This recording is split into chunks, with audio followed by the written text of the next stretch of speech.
Hola a todos y a todas, mi nombre es Javier Aparicio Ibáñez y él es mi compañero Rafael Pimentel. Estamos aquí para hablar un poquito de ciencia y es porque el mes de noviembre se va a celebrar en Córdoba la Noche Europea de los Investigadores. La Noche Europea de los Investigadores es un evento que se celebra a nivel europeo en 371 ciudades, en más de 30 países distintos. Córdoba participa como ciudad dentro del evento, además de las 7 otras provincias andaluzas. Normalmente este evento se celebra en el último fin de semana de septiembre. Lo que ocurre es que este año, debido a las circunstancias del COVID-19, pues ha tenido que desplazarse la fecha hasta el 27 de noviembre. ¿Quiénes somos los investigadores en la Universidad de Córdoba? Pues mira, en la Universidad de Córdoba nos encontramos más de 1.400 hombres y mujeres que hacemos ciencia para ti. Además, en este día de la noche, en este evento, más de 100 investigadores vamos a participar para divulgar nuestras tareas cotidianas y para enseñaros cuál es nuestro proyecto. ¿Dónde se celebra y cuáles son las actividades? Pues la Noche Europea de los Investigadores se celebra por toda Córdoba, en jardines, bares, en patios cordobeses. ¿Qué ocurre? Que este año, como ya hemos comentado, debido a las circunstancias de la pandemia, se ha decidido que tenga un mayor carácter virtual. Entonces las principales actividades van a ser virtuales, pero además vamos a tener microencuentros en bares, en los cuales habrá que reservar, pues hay plazas muy limitadas, además de ciencia en los balcones, en que compañeros nuestros van a divulgar sus proyectos desde balcones con ayuda de altavoces. Bueno, debido a la Agenda 2030 que la ONU planteó, este evento va a tratar de identificar cada taller con algunos objetivos. Y en nuestro caso, nuestro taller va a ir dentro del objetivo 6 de agua limpia y saneamiento y número 13, acción por el clima. Bueno, pues esto es todo de la Noche Europea de los Investigadores y si queréis tener más información al respecto, pues meteros en esa dirección y podréis encontrar el resto de información. Bueno, como mi compañero Javi ha dicho, nosotros trabajamos en la Universidad de Córdoba. La Universidad de Córdoba es una de las universidades andaluzas que está localizada en Córdoba, en la que aproximadamente unos 20.000 estudiantes desarrollan su actividad. Somos un total de unos 1.500 investigadores e investigadoras y existen 4 campus. Nosotros estamos en el campus de Rabanales, que es el que podéis ver en la imagen. En total hay unos 10 centros de formación, pertenece esta universidad a un campus de excelencia internacional agroalimentario y en ella hay unos 50 grados y unos 45 másteres que podéis estudiar. Pues en este contexto, nuestro grupo es el grupo de Dinámica Fluvial e Hidrología. Es un grupo que pertenece al Departamento de Agronomía, que imparte clases tanto en la Escuela Superior de Agrónomos y Montes como en la Escuela Politécnica de Belver.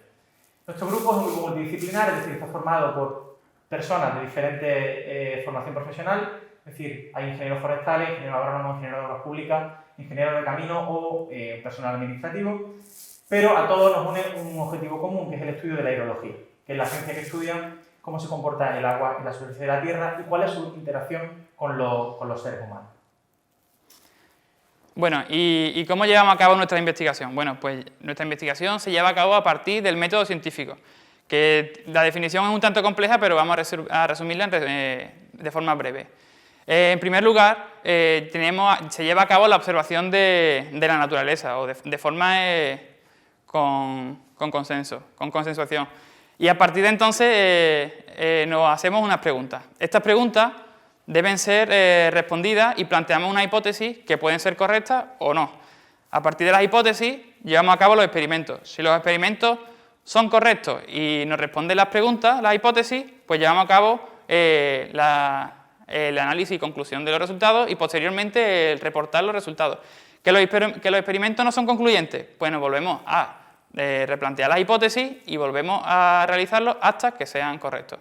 ¿Para qué sirve el método científico? Bueno, para resolver problemas cotidianos, para mejorar la calidad de vida de las personas y para cuidar el planeta. Una vez presentado lo que es la Noche Europea de los Investigadores y en qué universidad trabajamos y cuál es nuestro grupo de trabajo, vamos a centrarnos ya en el taller que nos trae aquí, que se titula Agua, ¿cuánta y hasta cuándo? Es decir, vamos a intentar explicaros cómo nuestra investigación intenta cuantificar qué cantidad de agua hay en diferentes partes de la superficie terrestre y hasta cuándo podemos disponer de ella, o cómo podemos saber qué agua vamos a disponer en un periodo futuro. Es decir, nosotros basamos nuestra investigación en el ciclo del agua, que no es más que, como su nombre indica, un ciclo. Es decir, no tiene ni principio ni fin, siempre está en constante interacción. ¿Y qué elemento dentro de ese ciclo del que estudiamos? Pues el agua. ¿Cómo puede estar este agua dentro de la superficie de la Tierra? Pues puede estar bien en forma de gas, en las nubes, en la atmósfera, en forma de vapor de agua, puede estar en forma líquida o en forma sólida. Vale. Si cogemos un punto de este ciclo hidrológico, empecemos por ejemplo en las nubes, y seguimos el camino del agua, pues ese agua que está en forma de gas en las nubes precipita. Una vez que precipita, esa precipitación puede caer, tanto en forma de lluvia como en forma de nieve. Lo primero que esa precipitación se encuentra, si existe, es la vegetación. Es decir, hay parte de ese agua que puede quedar almacenada en esta cubierta vegetal. Una vez que el agua pasa esta cubierta vegetal, llega al suelo. En el suelo, el agua puede bien infiltrarse, es decir, entrar a formar parte del suelo y moverse en el suelo, o escurrir, es decir, se producen los procesos de infiltración o de escorrentina. Ese agua que ha quedado dentro de la primera capa del suelo sigue moviéndose hasta abajo hasta que puede llegar por medio de la infiltración profunda hasta un acuífero. Este acuífero, al final, su agua se mueve dentro de las capas más profundas de la Tierra y puede llegar a volver a aflorar a la superficie. Si nos quedamos por otro lado con la parte de escorrentía, esa escorrentía sigue circulando por todas las laderas, llega hasta los ríos y al final estos ríos volverán a poner el agua en el mar. Desde el mar, pues este agua se volverá a evaporar y volverá a formar parte de las nubes y entrar en este ciclo del agua. Recordad que la evaporación no solo se produce desde la superficie del mar, sino que también desde el suelo o de la vegetación puede producirse. El segundo concepto que queremos repasar después del ciclo del agua es que es una cuenca hidrográfica. Entonces, una cuenca hidrográfica es la porción de terreno donde toda el agua de lluvia sale por un mismo punto, por el punto de desagüe. Aquí podemos observar cómo toda el agua que vierte sobre esta zona termina saliendo por el mismo punto, es decir, por el punto de aquí abajo. ¿Por qué estudiamos a partir de una cuenca hidrográfica? Bueno, puesto que si queremos estudiar los procesos que intervienen dentro del ciclo, estudiarlo a nivel del planeta sería bastante complicado, entonces necesitamos unas zonas más detalladas que conozcamos perfectamente para poder adecuar los modelos que conocemos a los datos que tenemos a los modelos que vamos a utilizar. Es decir, una vez definido qué investigación hacemos o cuál es nuestro pilar fundamental, que es el ciclo del agua, y en qué unidad del terreno la utilizamos, vamos a ver cómo hacemos esto. Por un lado, lo primero que hacemos es recoger datos. Como comentó Javi al principio de la presentación, en el método científico tenemos que observar. Entonces, dentro de esa recogida de datos intentamos observar el agua en todo a lo largo de su recorrido en este ciclo hidrológico. Una vez que tenemos esos datos, ¿qué hacemos? Pues intentamos usar ecuaciones para caracterizar cada uno de estos procesos, es decir, cómo se produce la infiltración, cómo se produce la evaporación, qué cantidad de la lluvia que precipita es nieve o es agua. Entonces, todo esto se engloba dentro de lo que se conoce como un modelo hidrológico. Una vez que tenemos esos datos que fuerzan nuestro modelo, obtenemos unos resultados, que son lo que al final nos permiten transmitir la información a la sociedad. ¿Cómo hacemos esto? Pues a través de gráficas, de mapas, que diferentes gestores o diferentes personas pueden utilizar para su toma de decisiones. Entonces, si empezamos con la recogida de datos, nosotros utilizamos normalmente diferentes fuentes de medición. Entre ellas, empezaremos por la más importante, una de las más importantes, que son las estaciones meteorológicas. Nuestro grupo lleva trabajando en el área de Sierra Nevada, en Granada, todos imagino que la conocéis, desde el año 2004, haciendo especial hincapié en el estudio de los procesos de la nieve, ¿no? en este tipo de ambientes semiáridos. Desde 2004 se han instalado actualmente, tenemos ya 7 estaciones meteorológicas instaladas en la sierra. Evidentemente no os podemos traer una estación meteorológica aquí para que la veáis, pero hemos traído una que se parece bastante, que tiene algunos de los sensores que esta estación tiene. ¿Vale?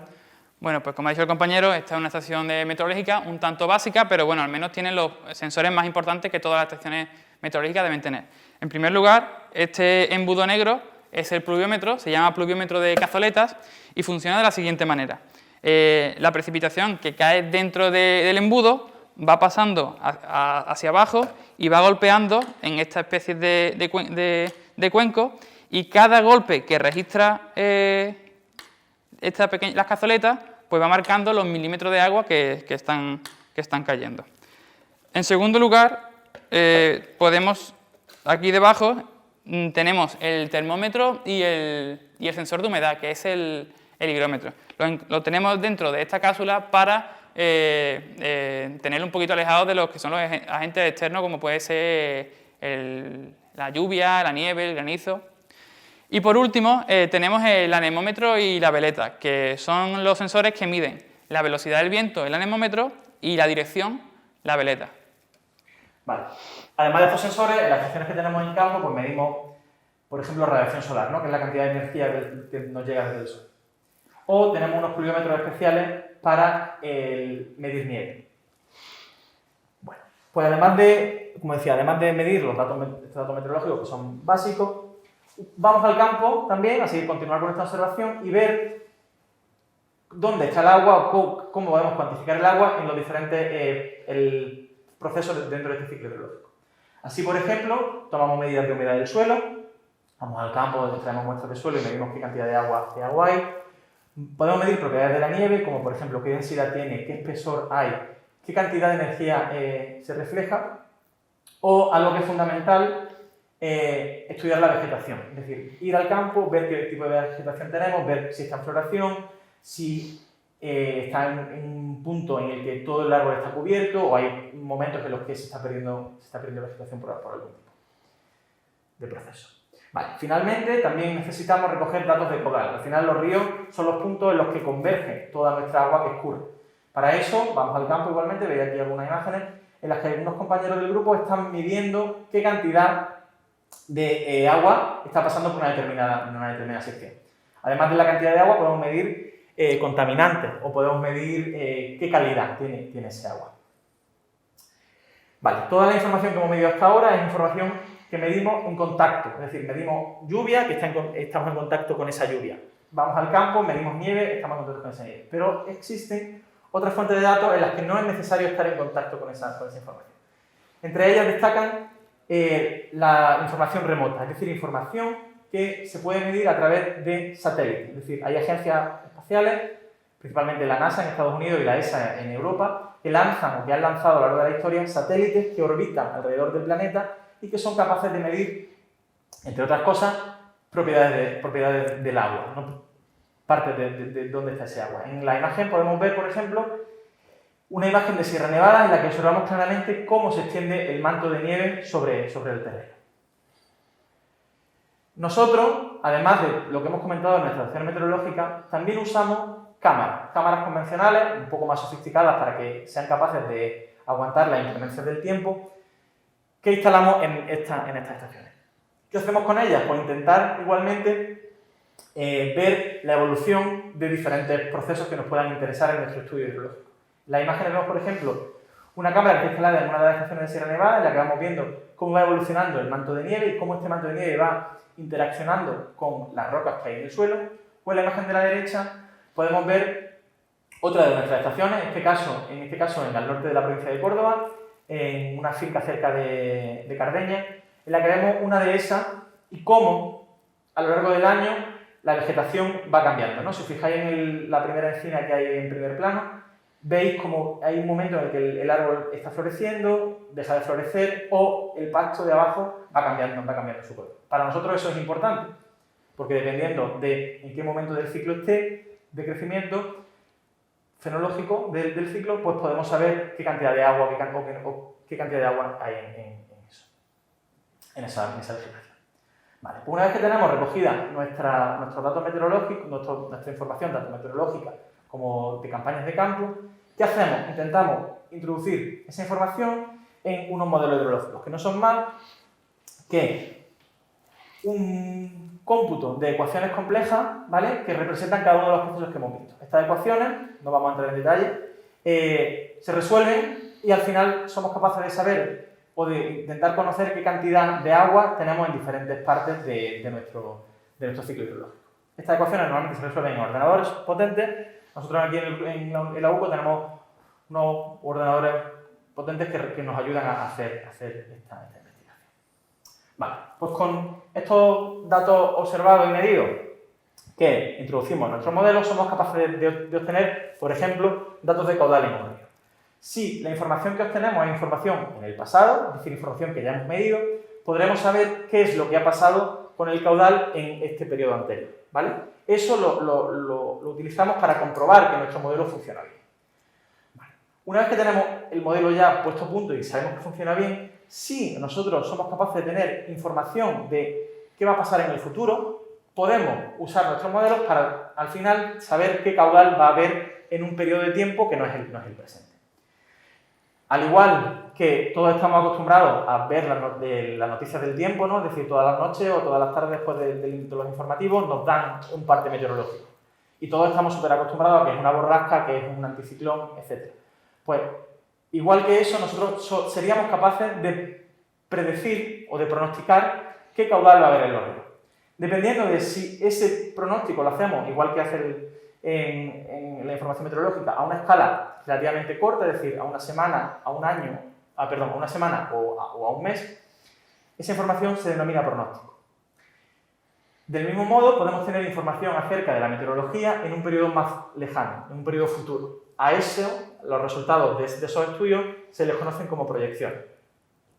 Cada uno de estos pronósticos o proyecciones tienen asociada una incertidumbre, ¿no? Al igual que cuando veis las noticias en el tiempo y no nos dicen que va a llover mañana, cogéis un paraguas y quizá al final no llueva, pues con esto pasa igual. Nosotros podemos decir que el caudal va a ser tal, pero siempre va a tener asociado un error, una incertidumbre.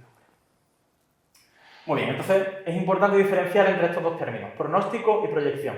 Pronóstico es una información a un tiempo relativamente corto, es decir, como mucho unos meses.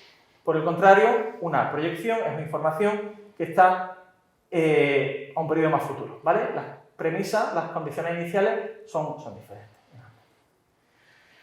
Pues mostramos aquí el resultado de uno de los proyectos en los que estamos trabajando, uno de los proyectos europeos en los que estamos trabajando, en el que se ve un mapa de Andalucía y, si observáis, ahí está el principal río en la región, que es el río Guadalquivir. En el mapa vemos principalmente tres colores: azul, amarillo y rojo.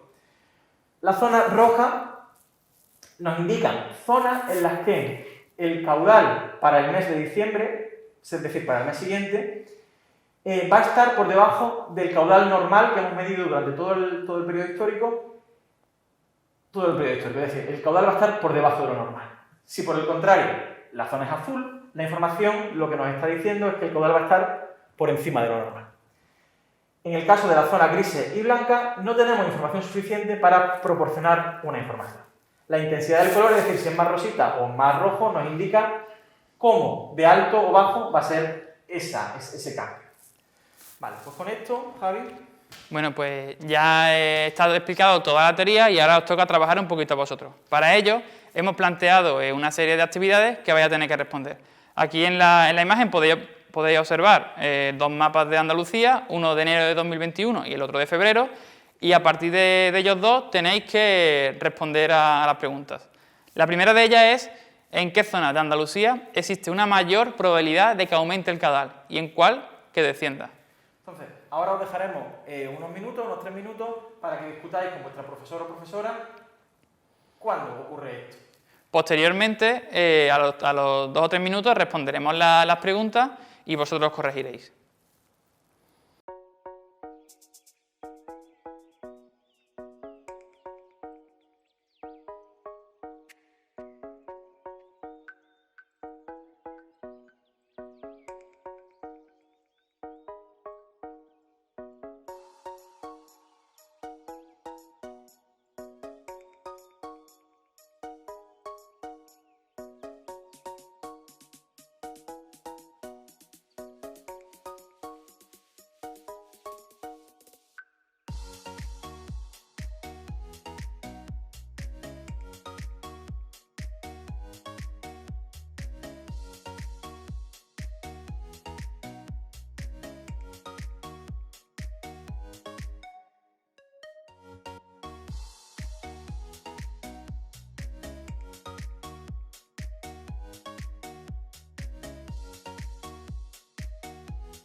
Bueno, pues transcurrido este breve periodo de tiempo en el que habéis podido discutir acerca de la respuesta, respondemos.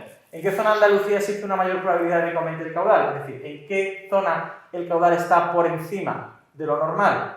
Pues sería la zona azul de los mapas. Esa zona se localiza en enero del año 2021, en toda la costa del Sol, un poco en la parte de Cádiz y en Almería.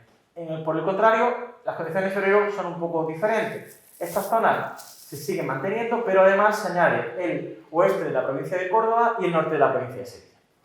Javi, ¿cuánto desciende? Pues desciende en lo que sería la zona de Jaén y en el norte de Almería. Vale, pues pasamos a la segunda pregunta. En este caso os preguntamos, ¿en qué mes de los dos es más probable que haya un incremento de caudal en general en Andalucía? Al igual que antes, os dejaremos unos minutos para que respondáis y discutáis con vuestra profe.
Bueno, pues pasado este tiempecito, pues mira, comparando ambos mapas y obedeciendo la leyenda que tenemos arriba, podemos observar que parece que es más probable que haya un aumento de caudal en toda Andalucía en el mapa de febrero, puesto que tenemos más cuencas, porque recordemos que cada digamos, zona de color es una cuenca, pues hay más azules en el mapa de febrero que en el de enero. Por último... Y la tercera pregunta es la siguiente. Teniendo en cuenta el río Guadalquivir, ¿cómo evoluciona el caudal a lo largo de su cauce en el alto, medio y bajo Guadalquivir? Vale, para eso hemos dividido en el mapa, como podéis ver, el Guadalquivir en tres zonas, ¿vale? Entonces, analizar cada una de ellas independientemente. Al igual que siempre, tenéis vuestro tiempo para responder.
Vale, pues si una vez que ha pasado el tiempo, si analizamos cada uno de estos tramos, observamos cómo en el Alto Guadalquivir los colores predominantes son los rojos, es decir, el caudal va a estar por debajo de lo normal.